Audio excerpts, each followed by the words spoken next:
Deuxième partie de Smart Tech, on reste sur ce fil rouge, ChatGPT, les IA génératives. On en parle avec David Lacomblette pour son point de vue. David Lacomblette, le président de la Villa Numéris. Bonjour David. Bonjour Delphine. Alors, donc on a plusieurs personnalités experts de l'intelligence artificielle. On cite souvent Elon Musk, mais c'est pas le seul. Il y a aussi Steve Wozniak, Yoshua Bengio, qui sont vraiment des personnalités importantes dans le domaine des techs aux États-Unis, mais pas seulement, qui demandent une pause dans la recherche sur l'intelligence artificielle générative. On a aussi un Belge qui se serait suicidé après 6 semaines d'échanges avec un robot conversationnel, l'Italie, qui a décidé de demander à ChatGPT de retirer les données des citoyens italiens, des données d'apprentissage pour non-conformité au RGPD, au règlement sur la protection des données en Europe.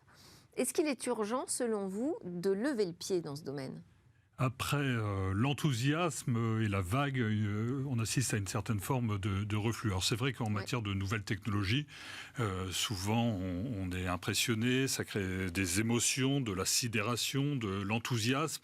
Puis après vient le temps de la réflexion, de la méfiance, parfois de la défiance et d'interrogations qui peuvent se transformer en crainte, voire en rejet. Alors c'est vrai que ChatGPT, si on regarde, il y a 4 mois, personne ne connaissait. C'est assez incroyable comme captation des audiences et de l'attention, avec un nom qui désormais cristallise les débats. J'ai jeté un œil dans une plateforme de veille des médias qui s'appelle Tacadet et qui se reveille l'intégralité de ce qui paraît dans la presse, la télévision, la radio et le web.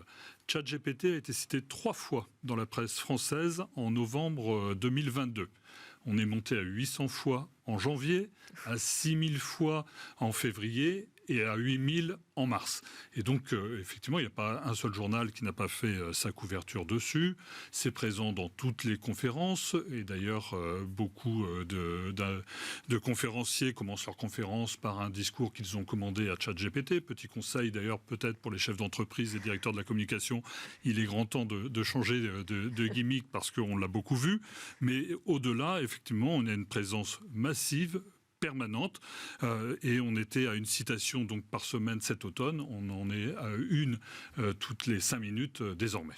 Impressionnant, et alors là on va en rajouter à la liste en plus nous-mêmes. Alors quel est votre regard, votre analyse sur cet emballement ? Les technologies étaient prêtes et désormais les données sont disponibles. La data, c'est le carburant de l'intelligence artificielle. Et ces données sont exponentielles. Il y a eu autant de données produites au cours des 3 dernières années que dans tout le reste de l'humanité. Et il faut bien voir d'ailleurs que ces données ne sont pas encore intégrées dans les versions de ChatGPT. On imagine aisément ce que ça va pouvoir donner demain. Et ces données sont en partie créées par les utilisateurs. Et donc, ça apparaît sans fin. Et effectivement, on est au devant de sauts et de ruptures assez incroyables, puisque l'art de l'intelligence artificielle, c'est d'extraire ces données et de les croiser pour faire des services qui nous sont très précieux au quotidien, parce que ces intelligences artificielles se sont déjà immiscées dans nos vies, tels des tapis qu'on a glissés sous nos pieds, quand on veut se déplacer, par exemple, avec des applications qui répondent au doigt et à l'œil, si je puis dire. Nos emails commencent à s'écrire tout seuls, nos voitures sont de plus en plus autonomes, et en réalité, on est prêt à vivre et à travailler avec ces intelligences artificielles. Alors là, ce qui est assez extraordinaire avec cette intelligence artificielle générative, c'est qu'on saute dans le grand bain, et effectivement, on est favorablement surpris par la maturité technique et par la simplicité d'usage. Et il y a assez peu de personnes et de métiers qui n'ont pas une petite idée de la manière dont ça va transformer leur vie. Il faut bien voir qu'un Français sur 5 a déjà testé l'application au cours des 4 derniers mois, selon un sondage Odoxa. Et c'est vrai que maintenant, tous les avocats, on leur demande s'ils songent déjà à leur reconversion. Et c'est une petite musique qui monte, comme dans la chanson d'Alain Bachung, c'est comment qu'on freine. Alors est-ce qu'on doit faire une pause, d'après vous ? Alors, cette tribune apporte une réflexion salutaire dès lors qu'il y a des applications et des technologies qui peuvent modifier en profondeur l'humanité. Ce qui est plus étonnant, c'est qu'elle émane de personnalités, vous les avez citées, qui ont été moteurs dans leur développement et dont certaines vont bénéficier de ces avancées. C'est un peu facile. On prend une telle avance et on arrête le reste. Au-delà, pour qu'il y ait un moratoire, il faut que tout le monde soit d'accord. Je ne suis pas convaincu que la Chine soit complètement favorable quand on voit que cet État a fait des intelligences artificielles un fer de lance de la surveillance généralisée au sein de cet État. Donc on va tout droit, non pas dans une guerre, mais un affrontement entre deux puissances technologiques efficientes que sont la Chine Asie-Pacifique d'un côté et les États-Unis d'Amérique de l'autre. Et l'Europe alors, David ? L'Europe n'a pas dit son dernier mot. On l'a vu sur le plateau précédent. Un terrien sur 10 est européen. C'est peu et beaucoup à la fois pour faire bouger les lignes, pour éveiller les consciences, pour gagner en humanité.